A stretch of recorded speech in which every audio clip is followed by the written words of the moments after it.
Hey guys, it's Rachel Castile. Welcome to Typology Corner. What if your biggest strength is also your biggest blind spot?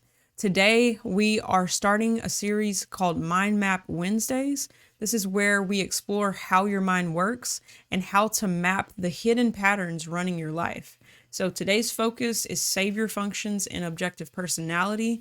They aren't just preferences, they're the lens you trust without question. This is the basis of objective personality. Looking at growth is what is saviors, and then a term demons. Saviors is like the automatic addiction. It's like very easy. It's like your lens. It's how you see the world. Versus demon functions as a term. It's like the other half of yourself that you're leaving unattended. It feels more uncomfortable. So we're going to get into this, explore what growth looks like, but what that savior mindset looks like, and kind of just seeing how that manifests in all the different types. So starting out, what are savior functions? Your saviors are the two functions you trust the most often without even realizing it. They feel natural, obvious, just how life works. We have two savior processes. It's either our first and second, or our first and third. In objective personality, we have standard types and then we have jumper types.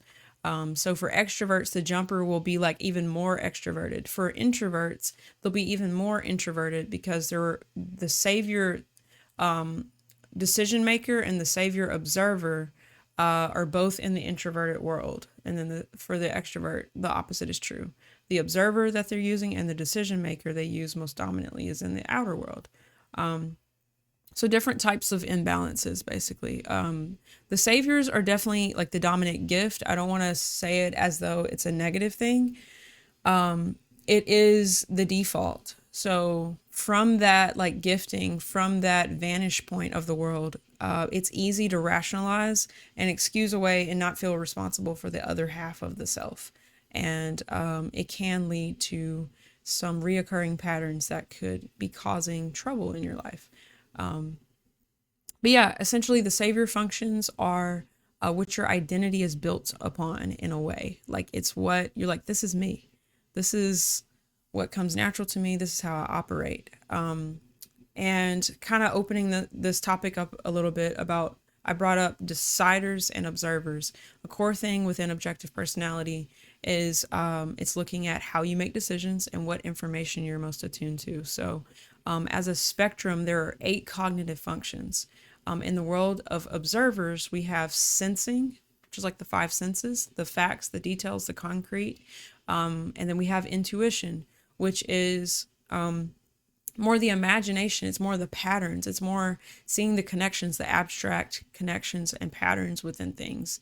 And those can be oriented extrovertedly and introvertedly. So you have sensing, extroverted, so extroverted sensing, introverted sensing, and then you have intuition that could be extroverted intuition, introverted intuition. Introverted process is more personal, focused inward, more something you've retained, something that you've collected, something that you've concluded on. Extroverted is focused on the objective, the outside world around you. So an introvert is someone whose dominant process is an introverted process. It's oriented inward. Therefore, they need to go back inside to recharge, to like gather, like to, that's more an identity, more dominant for them. An extrovert, their dominant process is focused on the world around them. So it makes them like look outside of themselves, to be observing something, making a decision based on the outside world. That's kind of a core understanding as we explore saviors and demons. It's a term of like which functions we're most relying upon. So everybody's dominant process is a savior for them. It's just seeing, are you a standard type, which would be the first and second function, or are you a jumper? So they work like a staggered axis. So you have if your dominant process is extroverted, the very last one, the fourth inferior, we have a stack of 4 functions. The last one is introverted. So extroverts, dominant process is out. Their next one is their last one is inside. So it's like an axis. And then you have your middle 2. And If you're an extrovert, then your secondary is introverted. Your tertiary, the third one, is extroverted. And then the last one is introverted for extroverts. It's the opposite for introverts. You have a dominant inner world function, so your last one is extroverted. And then your secondary would be an extroverted process. Then the third would be an introverted. So the middle two is on an axis, and the first and fourth are on an axis. So there's a bit of a structural understanding of what we're talking about whenever I'm describing savior processes. So yeah, they shape your default strategies for problem solving and feeling safe. Yes. It's how you handle things. It's how you make decisions. It's the information you're looking for in order to make a decision. It's the thing that you're relying upon. Yeah, you feel safe whenever like you've satisfied your savior functions in a way. So yeah, you've been using them since childhood, long before you had language for them. You don't really know that other people have function like different. They see the world differently until you bump into them, until we start interacting. You're like, she's so different. She's really like this. And yeah, her, like this other person's savior processes are totally different. So we have different gifts because of what comes automatic to us, what is normal to us. I keep feeling like I have something in my eye. So yeah, why they run your life. Let's look at that. Your savior processes are both your comfort zone and your survival strategy. And because of that, there is an avoidance of the other two. I swear, y'all, I'm gonna have to get whatever's in my eye out of my eye. I don't know if it's. I'm gonna push through.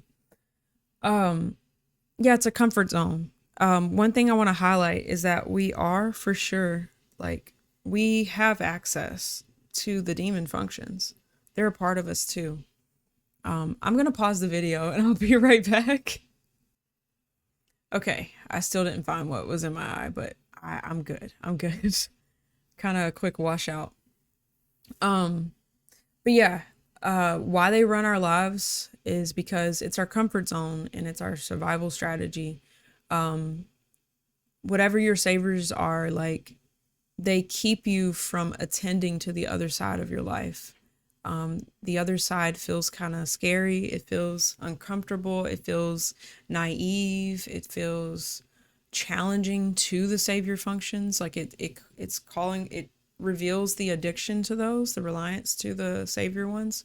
So yeah, coming to like spend time in the other ones would be a really revealing experience, I would say, to like begin to be accountable for all that you are and to assess how the avoidance of the demon functions could lead to like a pile in the corner of things that's not being dealt with. So yeah, it's they run our life in that way. They create confidence and momentum. This is so true. Our confidence is in what you spend time in, you know, so you learn how good you are in that. You learn that you can produce results with it. You learn that you can add value to society from it. It's satisfying to use. It's yeah, like when you're in your savior processes, you can just like you can just go, you know. And I'll even talk about this, like when I talk about objective personality, like all these functions and stuff, it uses my saviors to like describe this. So like I'm able to just like list off all the facts, like, and you can kind of see savior states versus demon states. Like demon states might seem like a little bit slower when you talk because you're like accessing a place that requires going to that other side in a way. Yeah.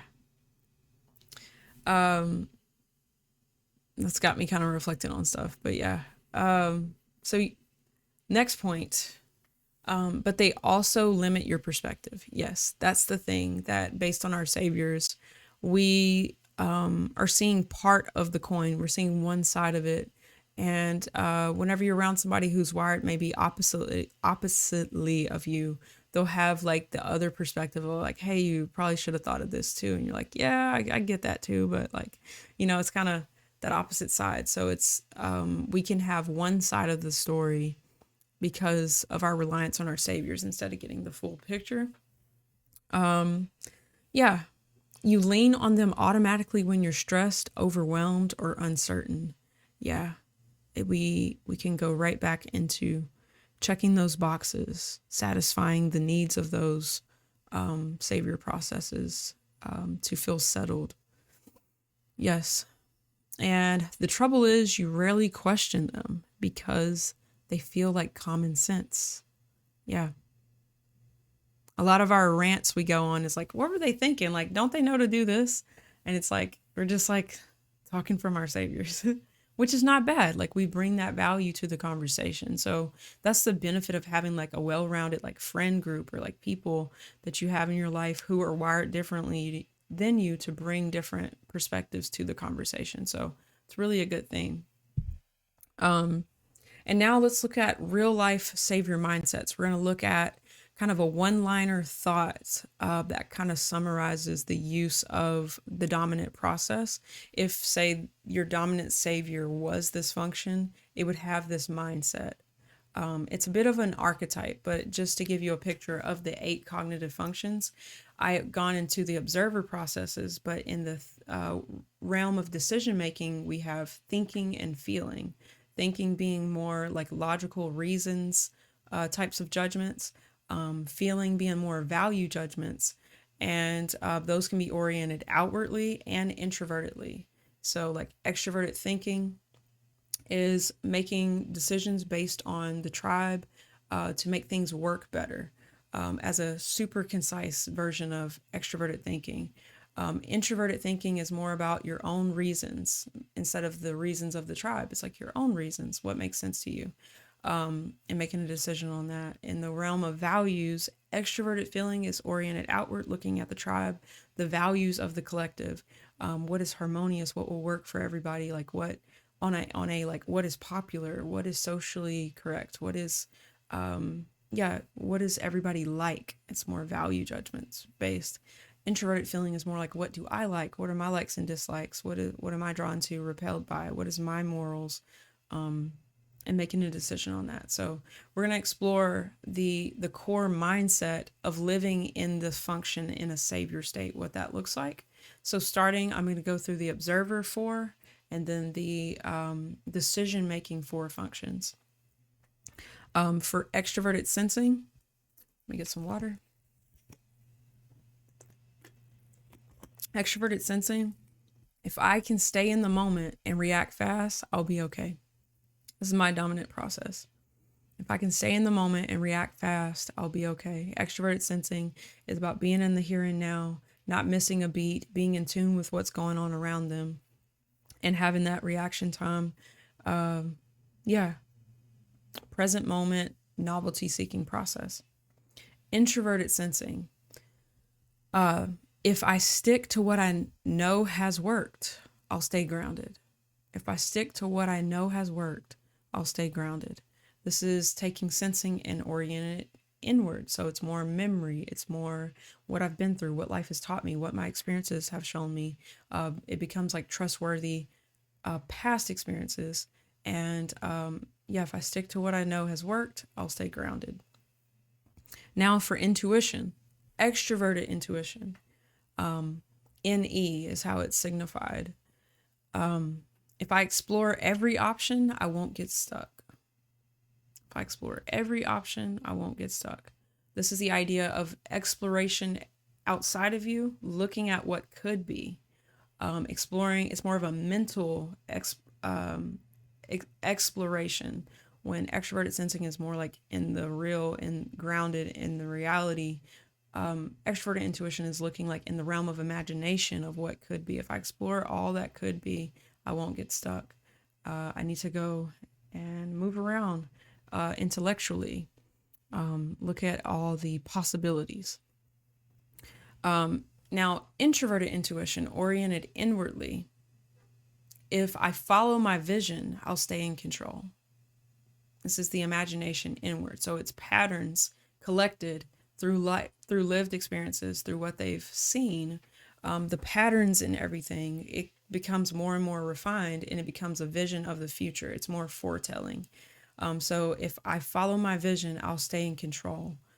It has that control element. The introverted observers are that way.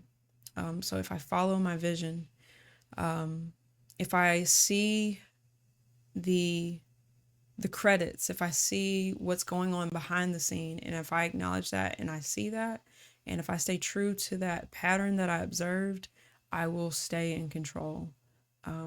I'll be safe. I'll be heading where I want to head. It's more of that. It's more planning oriented. Now to the decision maker functions. Extroverted thinking. This looks like if I organize the outside world, I'll succeed. If I organize the outside world, I'll succeed. So this is taking into account the outward spectrum of reasons, and it's efficiency oriented. So it's like if I put all this stuff in the right order, the word order makes me think of like not totally applicable to extroverted thinking, but it's arranging things in a way that is efficient. And yeah, I'll succeed. Things will go well if I organize this outside structure. They see the order that needs to be established for things to be efficient, for things to yield a good result. So using that to make a decision. And then introverted thinking is oriented away from the tribe. It's oriented towards the self. So this is my own reasons. If I fully understand it, I can stay safe. If I fully understand it. So it's like going in, it's that independence of thought. I need to make sense of this. What does it mean to me? Making the Jenga blocks work, making it make sense within themselves, getting a thorough understanding. If I fully understand it, I can stay safe in a savior state. My personal reasons, my personal understanding, and being able to make a decision on that.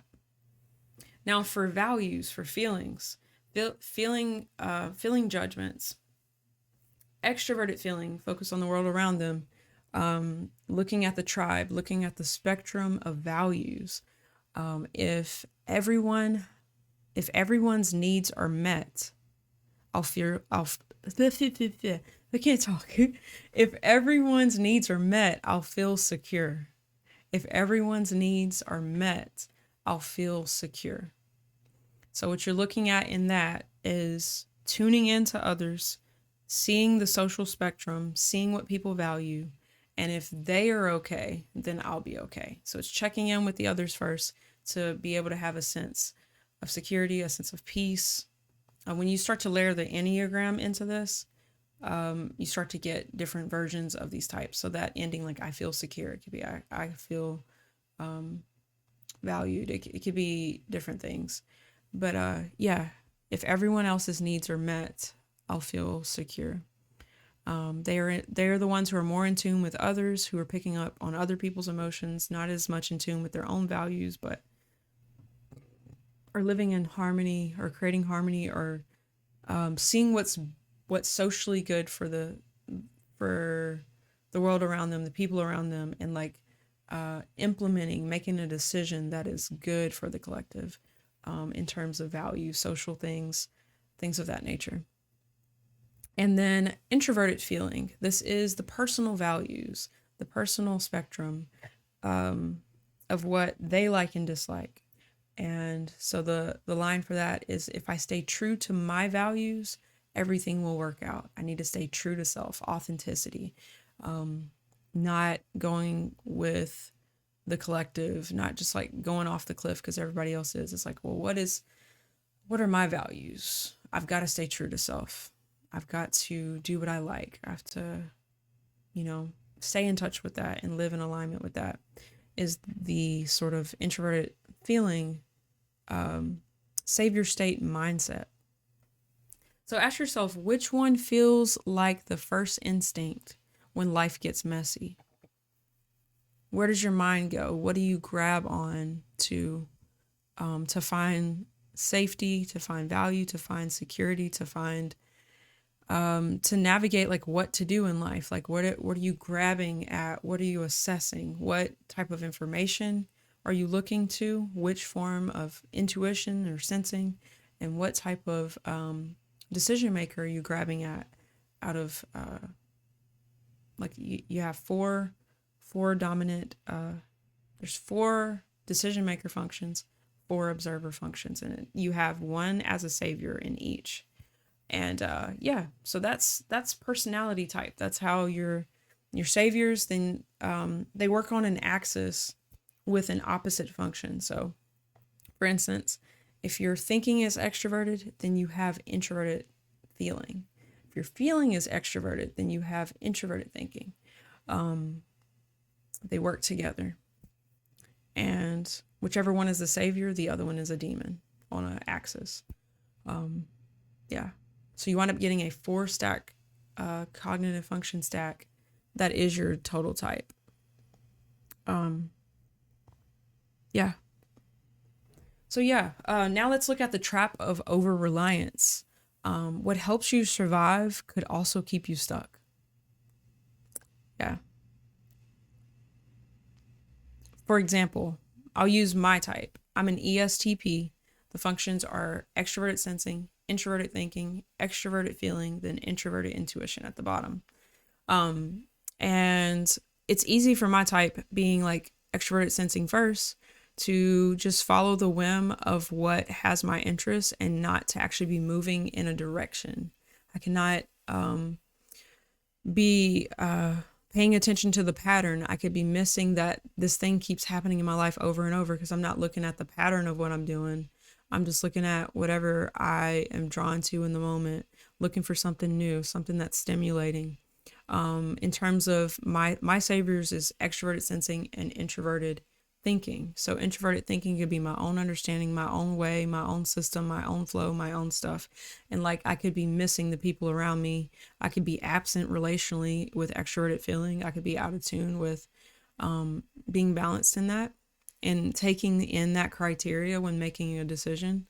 Yeah.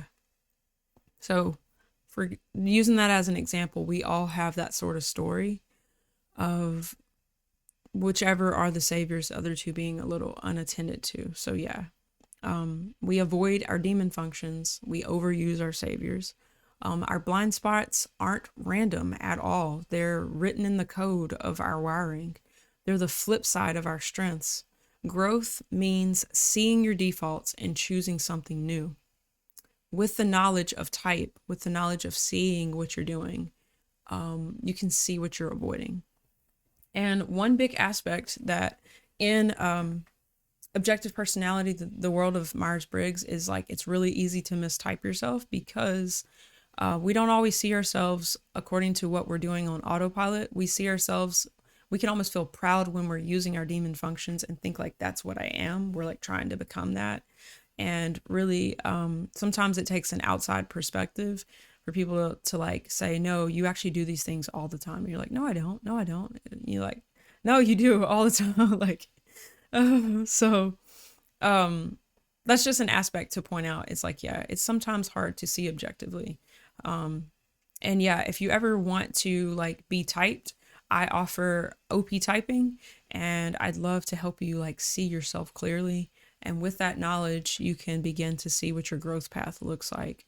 You can begin to love what you are, but also incorporate and find balance and kind of loosen up and find like a way to deal with the pile that's stacking up in the corner, and begin to have a sense of responsibility of your whole life. That's been the beauty of learning my type. I got typed by the official creators of objective personality like maybe 4 years ago or something. And it was like very eye-opening because it was a long journey of coming to like realize and to see myself, to see my patterns. I'd get close to it, but I wasn't there. And it really helped me see myself. Yeah. But yeah, you can't evolve if you're always protecting your comfort zone. Yes, that's the trap of over-reliance. You can't evolve. Yeah. It's kind of like pushing people away to not break the illusion that you live in. and it could be a delusion, but we have a propensity towards a certain illusion if we don't begin to factor in the full perspective. We have our identity, which would be our introverted decider. We have the tribe, be our extroverted decider function. We have the need to gather in, which would be the extroverted observer process, taking in new, either new facts or new patterns. And we have an introverted organizing function, our introverted observer, the things we've been through, the known patterns, the known facts, the known concrete things. And yeah, we're holistic. None of us are just thinkers. None of us are just feelers. None of us are just sensors, just intuitives. We have that part of our life. It's just maybe not being attended to as much, So there is a beauty about living in such a way that you're in flow with your saviors, because you need that satisfaction of stimulation and use of those, but that you're not addicted. That's kind of what we're looking at, just like loosening up on the addiction. And that requires getting out of your comfort zone to do that. Yeah. So now we're going to look at mapping your defaults. So I've got some reflective questions that'll help you kind of look at that. So starting out, what functions do you run to first under pressure? Yeah, when you're stressed out, that's when you'll see your type. Whenever I'm typing people, there's questions that I ask. I have them submit like at least an hour-long video answering a list of questions that begins to like show the different parts of themselves. And we see our type when we're uncomfortable, whenever, also by what we love, but the other side when you're stressed. So yeah, what function do I run to? First under pressure? What do I trust most and what do I avoid? Yeah, when somebody like asks you, hey, can you go over there and tell them this?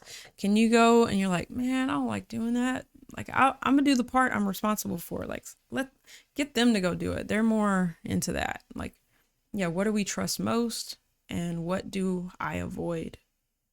Am I willing to question the truth my saviors offer? Am I willing to back up from them and listen for the other perspective that's out there? And sometimes that's kind of the conflicts we have with people, is like they can be bringing something to our attention that our saviors won't let us see. So yeah, am I willing to question the truth my saviors offer? Because our saviors have the potential to really have real essence and real truth that we can bring to the world from our saviors, but it's also could be the delusions we live in. And this is the importance of like getting more objective instead of subjective in our self-perception. And that's the effort of objective personality, is to help us move out of just subjectively, like however I think about myself is what I am. That's not always true. It's highly inaccurate a lot of times. And whenever we go to take like the free assessments online, that can happen. Like whatever state of mind you're in, however you see yourself, you'll answer the questions that way. And you're not necessarily getting a tool that can help you grow. It's just validating your own assumptions, kind of. So, yeah. Am I willing to question the truths my saviors offer to me? Real growth begins when you see your strategy and stretch beyond it. It is a stretch. Yeah. I guess a word of advice is like, allow other people to speak into your life. It can be incredibly challenging, vulnerable. I can get defensive. I'll like, want to push them away. I have the choice to like shut them out or to like allow that perspective in, and maybe I can see something. So that challenging experience comes whenever somebody with different saviors, or even just more perception, being another eye, even if it is the same saviors, an outside point of view, they might see something or something that maybe they've learned in their journey. Maybe they're further along in the journey and they are a similar type to you, and they can kind of be a brother to you, a sister to you, and help you get over something that they went through and learned from, So it's very important to allow the light in. That's what I call it. Like, light perspective. It's like you see better when you turn the light on in the room. And that's the importance of knowing your type, but also allowing people in that might lead you to be able to see your type more accurately. So yeah, ask around, get advice on what other people see in you. It can be threatening, it can be scary to like give somebody that place, but it's very freeing when you can start to begin to see yourself accurately. Yeah, so that's about it. A couple of last things. I offer typing again. If you're interested, links are in the description. Typologycorner.com. On there, you will see OPS typing session. You can click on that. And booking is all through the website. You can pick a time slot that works for you. I offer sessions Monday through Friday. And yeah, I'd love to meet with you. There's some prep, there's making a video. And I'll review that video and then meet with you on the hour session to help narrow down and talk through my observations to come down to your full type. And yeah, comment below on what you believe your top savior functions are. If you do know your type, I'd love to know your type if you've been officially typed, or just your hunches around what you resonated with or what hit home for you. And also subscribe to the channel if you haven't already, for more Mind Map Wednesdays, exploring objective personality, the cognitive functions, how we're wired. Follow me on Facebook, Instagram. And if you're looking for a private community of growth, exploring just the topics of all of this, if you just want to nerd out, my Patreon community is $7 a month. And I've also got Q&As I do every week within the community for the community. Any questions asked in the private Discord, I'll make a video answering your questions. And yeah, it's just my heart to connect with other like-minded people who love personality types, want to grow, want to explore and learn. Maybe just to discern the types better, like we learn better from each other. So yeah, I'd be super happy to welcome you in the community and to see you on the inside. And then also share this video with somebody that you feel like who keeps hitting a mental wall in some way, that they feel stuck. If you see any cycles that they've been in, that they've voiced to you. And yeah, maybe this video will be eye-opening for them, might be a key for them. And yeah, I'd love to get the word out to more and more people so that I can be a blessing to a wider audience, because really it's my heart to take objective personality to everyday people. And by that, I mean, like, this is like a very niche sort of topic, like looking at personality types, but it's incredibly useful for growth. And it's my heart to simplify it the way it's not ultra complex, but it really has given me language for just real world things. Our differences, our strengths, our weaknesses, and how to find happiness, how to get balance, and to live the full life that we're created for. We are not just our saviors, we are the holistic person. And yeah, the more we understand about ourselves, the more we can wake up and make better decisions. So that is my heart. So share this out, share it on Facebook, share it everywhere. Text it to people, whatever you feel. I'd love to connect with whoever you bring to the community. And yeah, guys, so a final statement. The goal isn't to stop using your saviors. It is to stop being ruled by them. That's it. You are a beautiful gift to the world because of your saviors. You just don't need to live in an addiction. And yeah, and I think we can all loosen up on our addictions the more we begin to commune together and talk about these things and affirm the gifts in one another, and also give strategies on how to incorporate the others in our life, because we all have we have a wisdom. And what I found as I've begun to be friends with different types of people, they can just like unlock that in me. And I'm like, oh, thank you so much. You just made that so much easier. So yeah, guys, that's my encouragement. Thank you for watching the video. If you got value out of it, go on and give me a thumbs up. I really appreciate knowing that the video helped you in some way, that you got value out of it. Again, subscribe to the channel for future content, mind map Wednesdays. Also, I've got heart work Mondays and refinement Fridays. My Enneagram day, and then soul health, refinement, all of that. That's not so much centered on type. But yeah, guys, thanks so much for watching. And I will see you on the next video. Take care.